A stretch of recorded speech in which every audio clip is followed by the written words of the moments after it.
하나님의 말씀 구약성경 에스겔 40장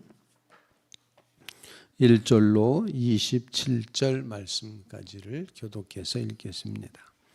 우리가 사로잡힌 지 25째 해 성이 항납된 후 14째 해 첫째 달 10째 날에 곧 그날에 여호와의 권능이 내게 임하여 나를 데리고 이스라엘 땅으로 가시되 하나님의 이상 중에 나를 데리고 이스라엘 땅에 이르러 나를 매우 높은 산 위에 내려놓으시는데 거기에는 나무로 향하여 성읍 형성 같은 것이 있더라. 나를 들이시고 거기에 이르시니 모양이 놋같이 빛난 사람 하나가 손에 3줄과 측량하는 장대를 가지고 문에 서 있더니 그 사람이 내게 이르되 인자야 내가 내게 보이는 그것을 눈으로 보고 귀로 들으며 내 마음으로 생각할지어다. 내가 이것을 내게 보이려고 이리로 데리고 왔나니 너는 본 것을 다 이스라엘 족속에게 전할지어다 하더라. 내가 본즉 집 바깥 사방으로 담이 있더라. 그 사람의 손에 측량하는 장대를 잡았는데 그 길이가 발꿈치에서부터 손가락에 이르고 한 손바닥 너비가 더한 자로 6척이라. 그 담을 측량하니 두께가 한 장대요 높이도 한 장대며 그가 동쪽을 향한 문에 이르러 층계에 올라 그 문의 통로를 측량하니 길이가 한 장대요 그 문 안쪽 통로의 길이도 한 장대되며 그 문관에 문지기방들이 있는데 각기 길이가 한 장대요 너비가 한 장대요 사방 각 사이 벽이 5척이며 안쪽 문 통로의 길이가 한 장대요 그 앞에 현관이 있고 그 앞에 안문이 있으며 그가 또 안문의 현관을 측량하니 한 장대이며 안문의 현관을 또 측량하니 8척이요 그 문의 벽은 2척이라.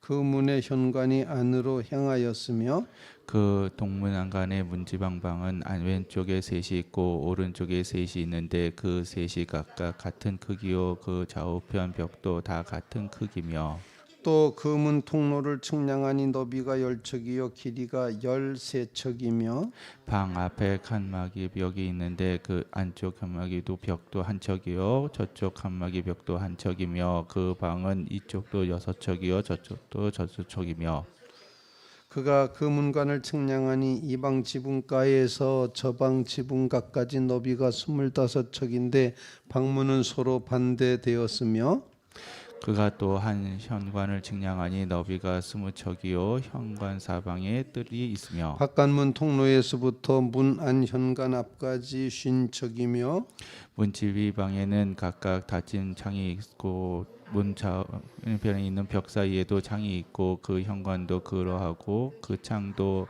안 좌우편으로 벌려 있으며 각 문 벽 위에도 종려나무를 새겼더라. 그가 나를 데리고 바깥들에 들어가니 뜰 3면에 박석 깔린 땅이 있고 그 박석 깔린 땅 위에 여러 방이 있는데 모두 30이며 그 박석 깔린 땅의 위치는 그 각 문간의 좌우편인데 그 너비가 문간 길이와 같으니 이는 아래 박석 땅이며 그가 문 아래 문간 앞에서부터 안뜰 바깥 문간 앞까지 측량하니 그 너비가 100척이며 동쪽과 북쪽이 같더라. 그가 바깥들 북쪽을 향한 문간의 길이와 너비를 측량하니 길이는 50척이요 너비는 25척이며 문지기 방이 이쪽에는 셋이요 저쪽에도 셋이요 그 벽과 그 현관도 먼저 측량한 문간과 같으며 그 창과 현관의 길이와 너비와 종려나무가 다 동쪽을 향한 문간과 같으며 그 문간으로 올라가는 7층계가 있고 그 안에 현관이 있으며 안뜰에도 북쪽 문간과 동쪽 문간과 마주대한 문간들이 있는데 그가 그 문간에서 맞은편 문간까지 측량하니 100척이더라. 그가 또 나를 이끌고 남으로 간즉 남쪽을 향한 문간이 있는데 그 벽의 현관을 측량하니 먼저 측량한 것과 같고 그 문간과 전관 좌우에 있는 창도 먼저 말한 창과 같더라. 그 문간의 길이는 50척이요 너비는 25척이며 또 그리로 올라가는 7층계가 있고 그 안에 현관이 있으며 또 이쪽 저쪽 문벽 위에 종려나무를 새겼으며 다같이 안뜰에도 남쪽을 향한 문간이 있는데 그가 남쪽을 향한 그 문간에서 맞은쪽 문간까지 측량하니 100척이더라. 아멘. 살아계신 하나님의 말씀입니다. 에스겔 40장부터 끝장까지의 내용은 하나님의 백성 이스라엘의 회복에 대한 예언을 말씀을 하고 있습니다. 포로로 붙잡혀 온 지 벌써 25째 해가 됐고 예루살렘 성이 함락된 지 14째 해가 됐던 바로 그런 해에 하나님께서 에스겔을 이스라엘 지역으로 환상 중에 권능으로 데리고 가시고 그리고 그곳에 노새 형상을 가지고 있는 빛나는 놋같이 빛난 사람이 가지고 있는 측량하는 3줄과 측량하는 장대, 그걸 가지고 문에 서 있는 환상부터 시작을 해서 오늘 본문 말씀은 이제 앞으로 길게 기록이 되겠습니다만 하나님의 성전을 이제 보여주시고 있는 그런 장면이 오늘 본문의 내용입니다. 솔로몬 성전이 있고 스룹바벨 성전이 있고 또 예수님 당시에는 헤롯 성전이 있었습니다. 이스라엘 백성들이 가졌던 역사적으로 가졌던 그런 성전들이 있었는데 오늘 본문에 나타나 있는 이런 환상은 어쩌면 역사 속에서 나타났던 성전과는 전혀 다른 어떤 의미에서는 상상 속의 성전의 모습, 그리고 더 이제 길게 보자면 하나님의 나라가 완성되는 그 마지막 종말의 심판 이후에 세워질 바로 그 세계, 영원한 세계에서의 하나님의 전의 모습을 이렇게 상상으로 보여주고 있다. 예상하면서 예언하시는 말씀으로 보여주고 있습니다. 하나님의 백성을 회복해가는 그 순서가 있는데 첫 번째 회복이 뭐냐면은 성전을 회복하신다라는 것입니다. 그리고는 두 번째 회복은 성전 안에서의 예배를 회복하십니다.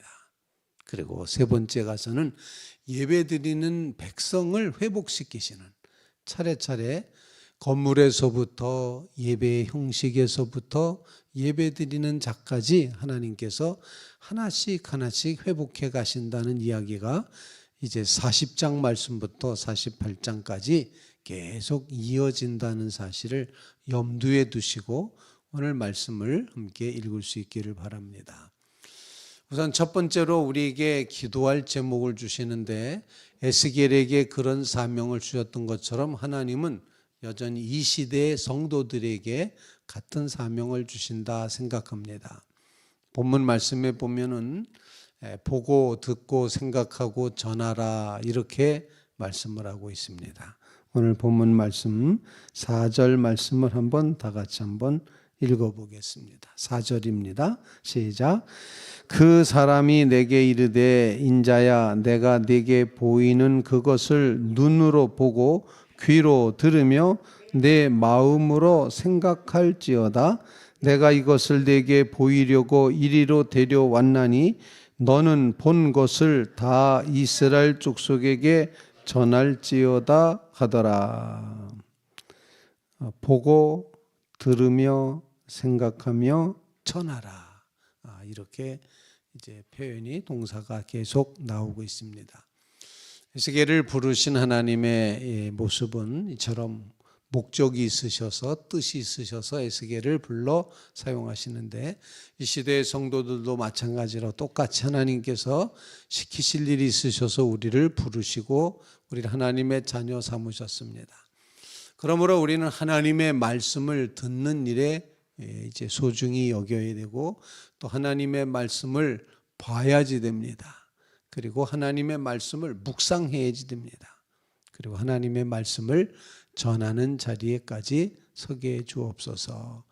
보고 듣고 생각하고 전하는 일, 이것이 에스겔에 주어진 사명일 뿐만 아니라 이 시대를 살아가는 성도들에게도 똑같은 사명이 주어졌습니다.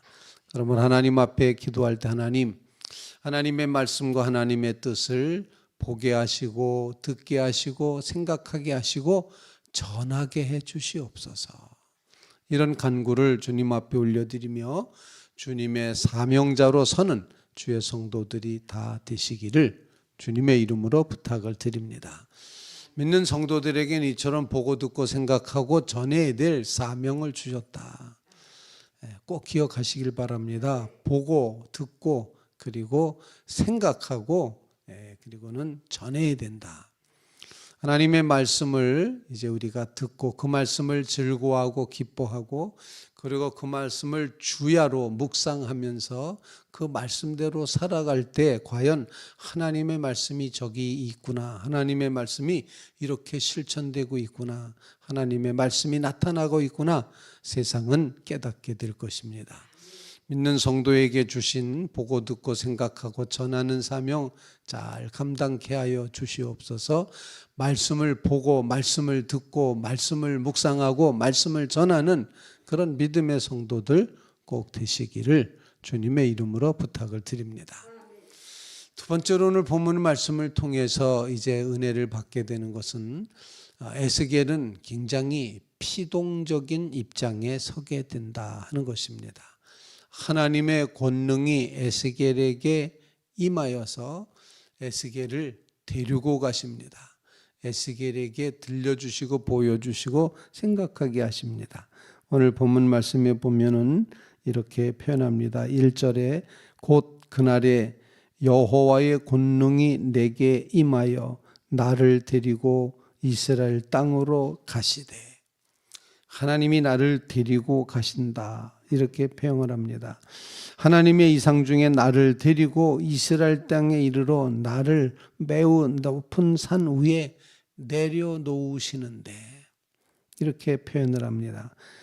바로 이와 같은 모습은 나를 데리시고 거기에 이르시더라 이렇게 표현을 하면서 하나님이 데리고 가시고 내려놓으시고 하나님이 이끌어 가시고 하나님이 완전히 주관자 주체자가 되시고 에스겔은 완전히 하나님 앞에 항복한 존재로 데리고 가면 이끌려가고 내려놓으면 내려놓는 대로 그대로 있고 이처럼 완전히 피동적인 주인은 하나님이시다.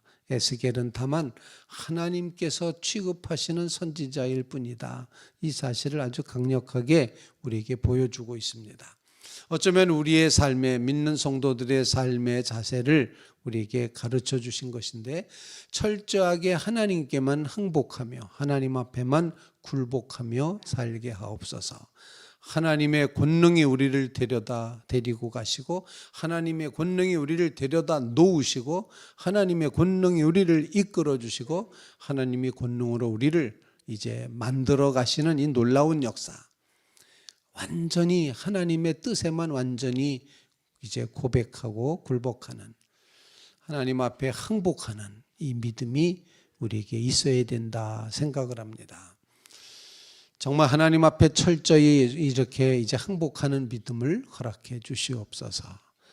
내 뜻을 다 꺾고 내 생각, 내 계획, 내 힘, 내 능력, 내 것을 다 꺾고 오직 하나님의 뜻만 따르게 하옵소서. 두 번째 기도 제목입니다.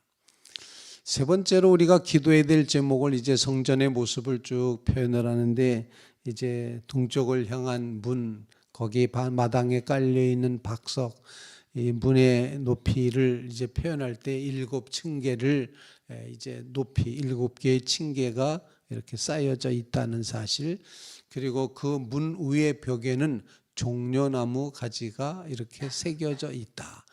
이런 표현들을 계속 쓰고 있습니다. 동쪽으로 향하는 문, 그 문은 문을 열게 되면은 지성소 앞이 됩니다. 그래서 지성소 앞에서 동쪽 문을 향하고 있다는 사실. 성경에는 이상하게 이 동쪽 문을 강조합니다. 동쪽 문이 강조되는 이유는 여호와의 영광이 그 문으로 들어오시기 때문이다. 이렇게 이제 표현할 수 있습니다.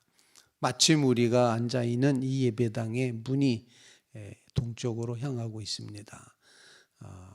가만히 생각해 보니까 생각 없이 이렇게 이제 구조가 됐는데 불구하고 동쪽을 향하고 있다. 본당에 우리가 예배드리는 예배당에 제단, 그 제단의 모습이 동쪽 방향으로 놓여져 있음을 보게 됩니다. 하나님의 영광이 임하는 쪽 동쪽 문, 이렇게 표현하면서 우리 세 번째 기도 제목은 하나님의 영광이 들어오시는 영광의 문을 바라보고 하나님을 그렇게 맞이하는 믿음을 우리에게 허락해 주시옵소서.